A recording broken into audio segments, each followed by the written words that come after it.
Hello my friends, welcome. We are looking today at the Ontario Journeyman. This is an interesting knife. It's a redo or a variant of the 499 Pilot Survival knife. They've gone and put this interesting sheep's foot style blade on it. It's an American made knife that I paid $80 for from a Knife Shop AU. Really good knife site if you're in Australia. Got a good big range. Range is something that a lot of the knife dealers in Australia struggle with, and those guys have a lot of them, and they all seem to be about the right price if you consider the exchange rate I guess you pay for things if you were to just ship straight from the US. So there's that. A pretty low cost knife made in America. It's got 1095 steel, it's got a leather stacked handle, and let's talk about how big it is. The overall length of the knife is 216 millimeters. The blade of the knife is 102 millimeters. The handle of the knife is 114 millimeters. The blade thickness is 4.5 millimeters. The weight of the knife is 254 grams or 326 grams with the leather sheath. The steel is a piece of saber ground 1095 steel, heat treated to between 55 and 57 Rockwell. The handle is a round leather stacked handle, completely enclosing the stick tang of the knife, which you can see protruding at the end of the butt cap there. Let's look at it next to some other knives so you might get a better picture in your head of how big the thing is.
So let's talk about it. The blade. You've got this Warncliffe blade here.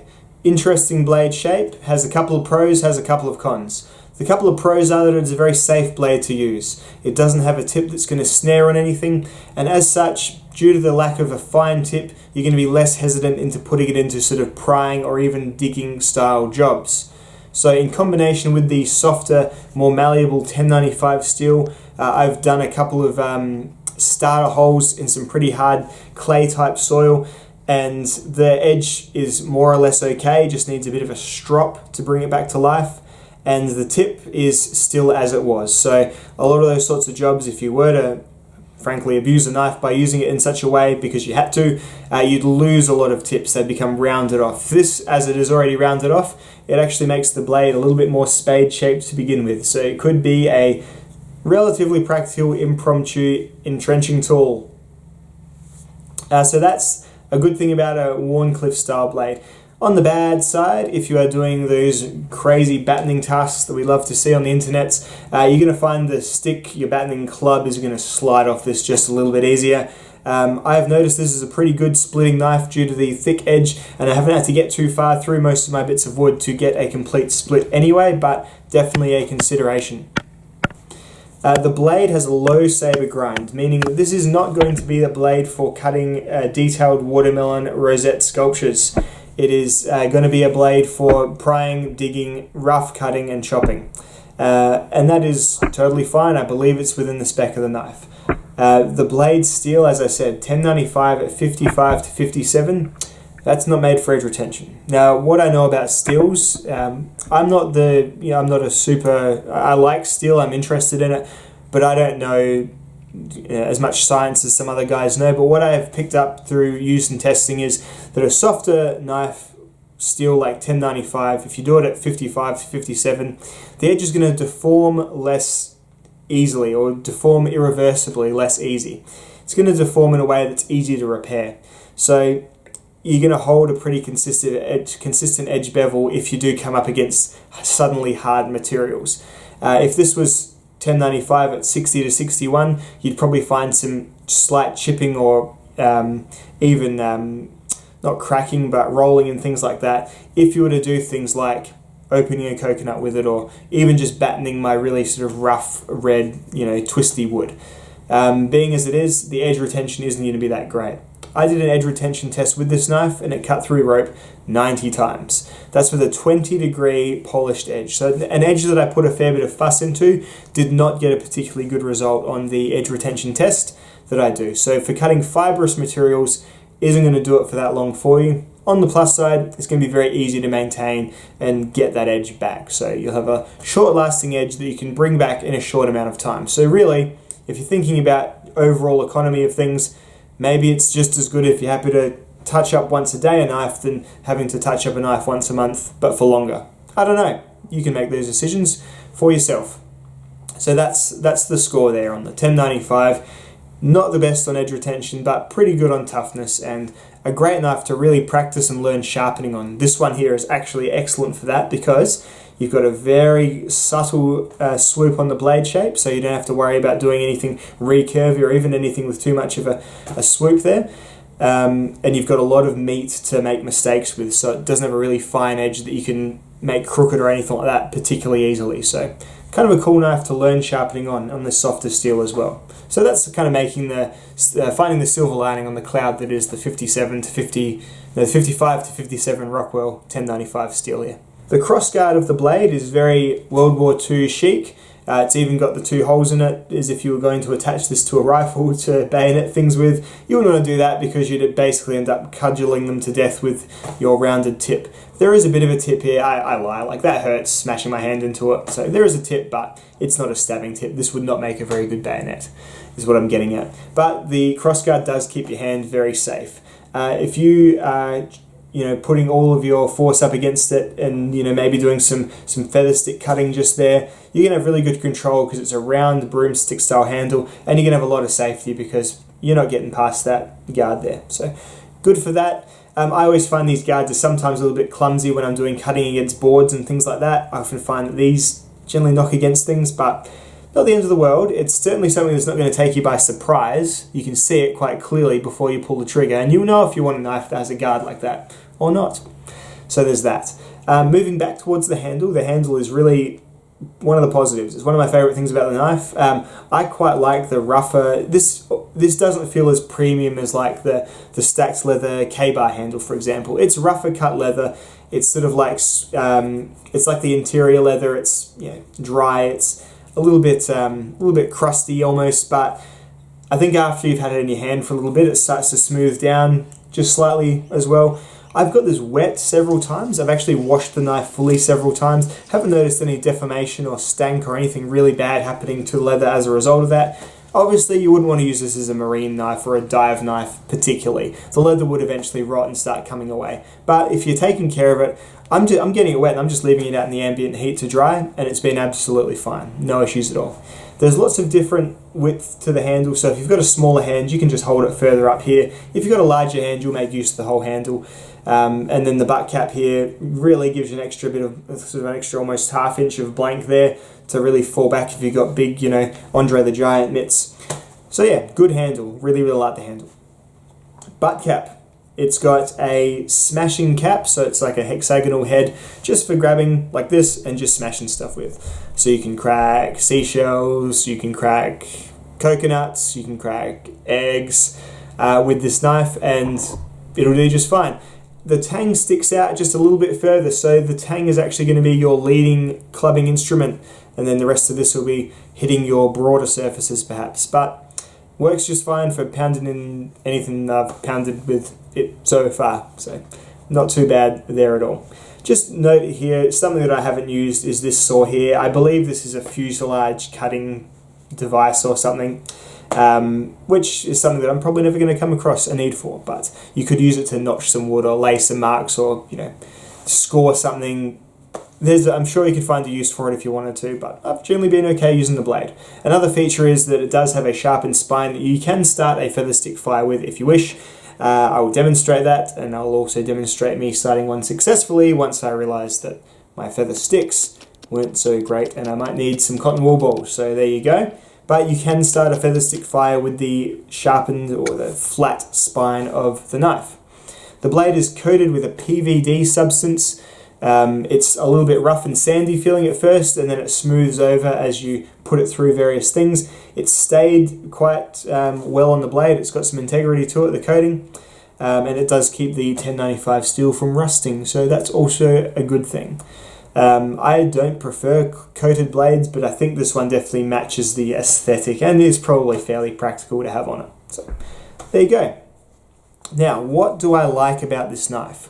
Well, I like this knife a lot for its safety features, and as I was using this knife, I really did come to the conclusion that this is one of the better knives I can think of that you might want to get a kid or a younger person as their first proper knife.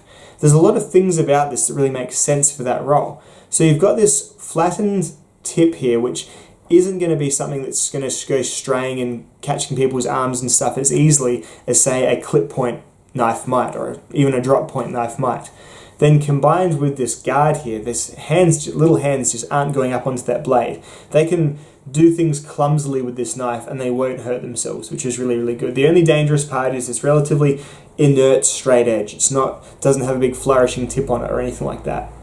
It's a little on the heavy side, so it does feel a bit substantial. So if you've got like a really little kid, it might be a bit heavy for them.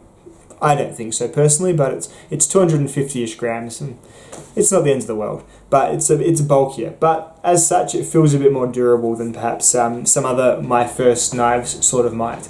And another thing about it is, because it's not really marketed as a My First knife, and some of those are great, like Mora make a couple of really good, introductory knives. This one, because it doesn't seem like it's supposed to be one, I have a feeling that kids would like it a bit more because of that. It feels a bit more like it's a grown-up's knife, just with some secret safety features. It's like when you hide your broccoli in the pasta sauce and they think they're just eating pasta sauce. It's that element to it. They can use the butt to crack open things and knock rocks open and all that sort of good stuff. I remember being a little kid and going out with a Swiss Army knife and just cutting things in half, seeing what mushrooms look like inside them and that sort of stuff. And that was just with a little Swiss Army knife. Great days. This is a little bit more beefy. Same sort of stuff they'll be doing with it, but they can do some levering. They can see what's under bark. They can, see what's inside rocks and stuff. They can crack open a bit of quartz and see if it's got a geo. All that sort of good stuff they can use that for as well. Really good exploratory tool for children when they start going out in the world and wanting to interact with the environment on a bit more of an intense level. So that's the way I've sort of really started to frame this in my head, and I'm going to hold on to it. I'm going to give it to my kid, or either of them, once they show any interest in knives. Hopefully that day comes, but it may not, and if it doesn't, it'll just be a perfectly suitable boot knife, car knife, car boot knife, not shoe boot knife, or just general kit knife. It's not something that I take as pride of place, because there are a couple of little flaws in it that stop it from me, a knife nerd, really loving it. So mainly it's a matter of overall fit and finish. Practically speaking, this is a very well-made tool. It doesn't feel delicate, even with its stick tang. I've done battening with it and I've done digging and prying with it, and I haven't noticed any crooked blade. Often the stick tang knives, when you really abuse them, so say if I was to stick this in something and then hang off here for massive lever action, you could probably get it failing about here, starting to bend. You see the K-bars do that in the hard use testing that some folks sometimes do with them.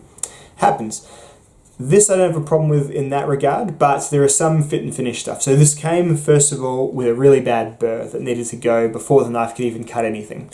It came with a burr that was such that if I had cut with it, it probably would have knocked up further into the edge and taken a proper chip or a chunk out that would have required a lot of servicing. So I just did it on my terms. I did it before that was a problem, and I reduced the very thick edge, which comes at about a 28 degree per side edge, reduced that to 20 degrees, which I think is a good compromise between still having enough meat behind it to, well, as you see, to split wood without failing, but enough to sort of make it a good slicer as well, or a good enough slicer, for sure. So there was that bit of a burr on it, kind of sucks. There's some fit and finish, it's just a rough knife, like it's a bit rough. There's a bit of like weld or bandsaw mark around the guard here. Looks a bit clumsy. The leather is sort of wedged quite unglamorously into the cap there. Nothing crazy, but just as a knife guy who likes to kind of look over his knife, stuff that I pick up. that being said, it's $80, it's made in America still, you can't complain too much, so I won't.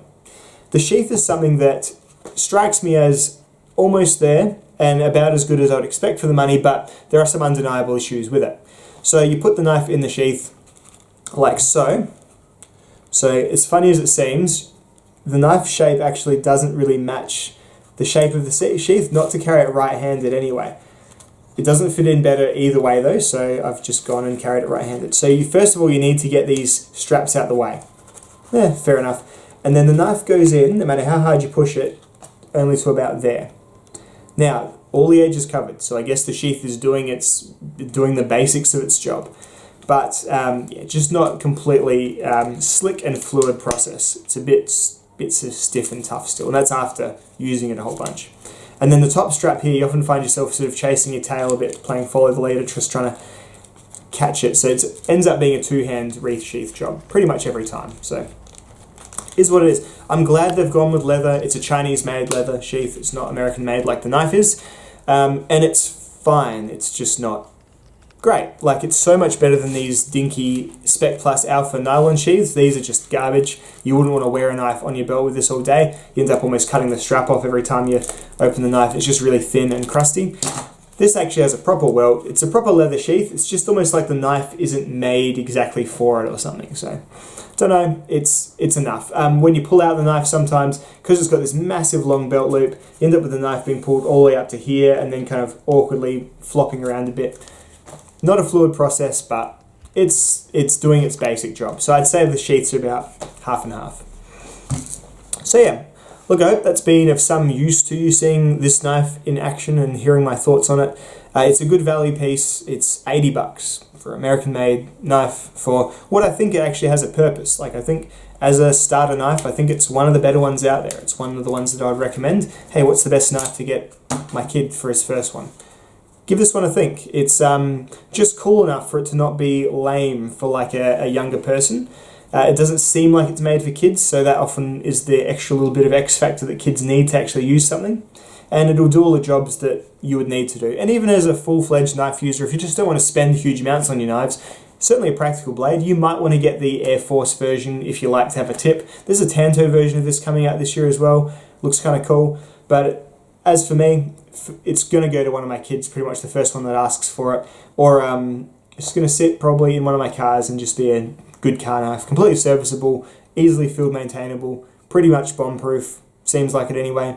And overall, a pretty happy purchase. So thank you for watching. I'll see you in the next video. Bye-bye.